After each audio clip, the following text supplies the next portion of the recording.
रात के अंधेरे में घड़ी की सुइयां 12 बजा रही थीं। विशाल अपने नए घर में अकेला था। ये घर उसे बहुत पसंद आया था, लेकिन गांव के लोग इसे भूतियां बताते थे। विशाल को इन बातों पर यकीन नहीं था। उसने बिस्तर पर लेटते ही अपने कमरे के बड़े शीशे में हलचल देखी। वह उठकर पास गया, लेकिन वहां कुछ नहीं था।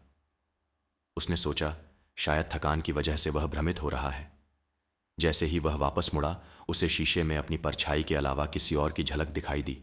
एक धुंधला, डरावना चेहरा। उसने पलट कर देखा, लेकिन पीछे कोई नहीं था। अब उसके रोंगटे खड़े हो चुके थे। अचानक शीशे से धीमी फुसफुसाहट सुनाई दी। यहां से चले जाओ। विशाल घबरा गया। उसने हिम्मत जुटाकर शीशे को छुआ, और तभी शीशे के अंदर से एक ठंडी, हड्डियां जमा देने वाली हथेली ने उसका हाथ पकड़ लिया। वह चीख पड़ा और जोर से पीछे हटा। दरवाजा अचानक जोर से बंद हो गया।